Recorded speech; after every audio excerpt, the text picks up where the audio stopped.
-30 degree की हड्डियां जमाने वाली ठंड के बीच कई दिनों से भूखे लोग अपनी मौत की घड़ियां गिन रहे थे। साउथ अमेरिका के एंडीज पर्वत के किसी वीरान जगह पर फंसे इन लोगों के पास क्रैश हुए प्लेन के मलबे और अपने दोस्तों की लाशों के अलावा कुछ नहीं था। पेट की भूख से इन लोगों की जान निकल रही थी और तापमान ऐसा कि हर नस का खून जम जाए। आखिरकार थक हार कर और इंसानियत को नजरअंदाज कर अपने मरे हुए साथियों की लाशों को खाकर खुद को जिंदा रखना इन सब को मुनासिब लगा। नमस्कार दोस्तों, हिंदुलॉजी फैक्ट के आज के इस वीडियो में हम आपको एक ऐसे प्लेन क्रैश की घटना बताने जा रहे हैं जिसने हर किसी का दिल दहला दिया था। ये घटना है अक्टूबर साल 1972 की, जिसे इतिहास में एंडीज प्लेन क्रैश के नाम से जाना जाता है। 12 अक्टूबर साल 1972 को दक्षिण अमेरिका के Uruguay air force flight 571 plane South America के उरुग्वे से सैंटियागो, चिली की ओर उड़ान भरता है। इस प्लेन में रग्बी प्लेयर्स, उनके फैमिली मेंबर्स और कुछ दोस्तों को मिलाकर कुल 45 लोग सवार थे। इन 45 लोगों में से 9 क्रू मेंबर थे। उड़ान भरने के बाद रास्ते में मौसम खराब होने लगा, इसीलिए इस प्लेन को अर्जेंटीना के मेडोसा शहर में लैंड कराया गया। रात भर ये फ्लाइट यहीं रुकी। फिर अगले दिन 13 अक्टूबर 1972 को दोपहर के 2:17 में इस फ्लाइट ने दोबारा सैंटियागो के लिए उड़ान भरी। ये प्लेन 14,000 फीट की ऊंचाई पर एंडीज के सफेद बर्फीले पहाड़ों के ऊपर उड़ रहा था। इस प्लेन के पायलट को पूरा कॉन्फिडेंस था कि लगभग 1 घंटे के अंदर प्लेन सैंटियागो एयरपोर्ट पर लैंड कर जाएगा, लेकिन आगे चलकर मौसम खराब होने लगा। इस खराब मौसम में पायलट आगे कुछ भी साफ नहीं देख पा रहा था, इसीलिए पायलट अंदाजे से अपनी पोजीशन समझते हुए आगे बढ़ा और 1 घंटे बाद उसने अंदाजा लगाया कि प्लेन ने एंडीज की पहाड़ियों को पार कर लिया है।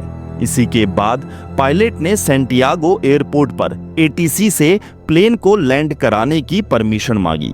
जवाब में एटीसी ने पायलट को परमिशन दे दी। परमिशन मिलते ही दोपहर 3:21 में पायलट लैंड करने के लिए प्लेन को नीचे की ओर लाने लगा। प्लेन जब कम ऊंचाई पर उतरा तो पायलट को समझ आया कि अभी तो एंडीज की पहाड़ियां खत्म नहीं हुई है। अब प्लेन के सामने एक बहुत बड़ी चट्टान थी। पायलट अपनी पोजीशन समझ पाता उससे पहले ही प्लेन एक झटके में चट्टान की चोटी से टकरा गया। प्लेन के चोटी से टकराते ही जोरदार धमाका हुआ। पूरा प्लेन 2 हिस्सों में टूटकर बिखर गया। देखते ही देखते 45 सवारों के साथ ये प्लेन एंडीज के पर्वतों में कहीं खो सा गया। इस भयानक हादसे में 18 लोगों की तत्काल मौत हो गई। बाकी 27 लोग जैसे तैसे बच पाए, लेकिन ये 27 लोग बुरी तरह जख्मी थे। बचे हुए इन 27 लोगों के लिए एंडीज की हड्डियां गला देने वाली ठंड में जिंदगी मौत से भी बदतर होने वाली थी। हादसे की जानकारी मिलते ही उरुग्वे सरकार ने सर्च ऑपरेशन शुरू कर दिया। क्रैश हुए प्लेन की तलाश में 5 हेलीकॉप्टर रवाना किए गए, लेकिन बर्फ से ढकी सफेद एंडीज की पहाड़ियों पर सफेद रंग के प्लेन को ढूंढना बेहद मुश्किल था। पहले दिन जैसे तैसे जख्मी 27 लोगों ने इस उम्मीद में रात काटी कि दूसरे दिन शायद उन्हें ढूंढ लिया जाए। -30 डिग्री टेम्परेचर में खुद को ठंड से बचाने के लिए इन लोगों ने जहाज के मलबे के अंदर ही रात गुजारी। फिर हादसे के दूसरे दिन 11 सर्च हेलीकॉप्टर्स को भेजा गया, लेकिन ये भी नाकामयाब रहे। इसी तरह लगातार 11 दिनों तक सर्च ऑपरेशन चलाया गया, लेकिन क्रैश हुए प्लेन का कोई सुराग तक हाथ नहीं लगा। 11वें दिन इस बचाव अभियान को बंद कर दिया गया। इस वक्त ऐसे कयास लगाए जा रहे थे कि एंडीज के -30 डिग्री के तापमान में किसी का भी इतने दिनों तक जिंदा रहना नामुमकिन है। दूसरी तरफ हादसे में बचे 27 लोगों ने प्लेन में बचे हुए खाने को छोटे छोटे हिस्सों में बांट दिया ताकि खाना ज्यादा दिनों तक चल सके। लेकिन कुछ ही दिनों के बाद इन लोगों का खाना खत्म हो गया। खाना खत्म होने के बाद अब इन लोगों के पास दो ही रास्ते बचे थे, या तो भूख से तड़प तड़प कर जान दे दो या फिर जिंदा रहने के लिए अपने ही साथियों की लाशों को खा लो। इन्होंने दूसरा रास्ता अपनाया और इंसानियत को छोड़कर अपने मरे हुए साथियों की डेड बॉडी से मांस को खाना शुरू कर दिया। इसी तरह इस हादसे को 60 दिन गुजर गए। अब सिर्फ 27 में से भी 16 लोग ही बचे थे। इसी बीच इन्हें प्लेन के मलबे के दूसरे हिस्से से एक रेडियो मिलता है। कई कोशिशों के बाद जब इन्होंने रेडियो को चालू किया तो उसमें इन्हीं के प्लेन फ्लाइट 571 की खबर चल रही थी।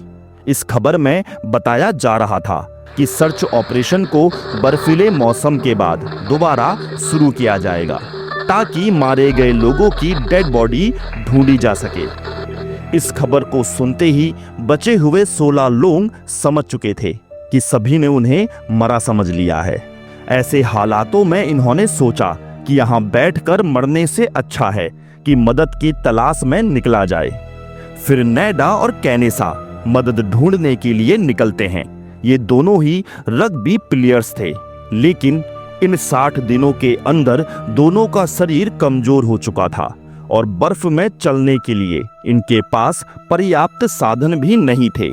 परंतु दोनों खिलाड़ी थे और इन दोनों के अंदर अंत तक हार नहीं मानने का जज्बा था। इन्होंने अपने हाथों और पैरों को ठंड में गलने से बचाने के लिए फ्लाइट के सीट के कवर और दूसरी चीजों को मिलाकर ड्रेस तैयार की। फिर लगभग 9 दिनों तक बर्फ में 70 किलोमीटर चलने के बाद ये दोनों जैसे तैसे चिली की एक आबादी वाले क्षेत्र तक पहुंच गए। ये दोनों इतना ज्यादा थक गए थे कि एक कदम भी नहीं चल पाए और वहीं नदी के किनारे सो गए। जब इनकी नींद खुली तो एक चमत्कार हुआ।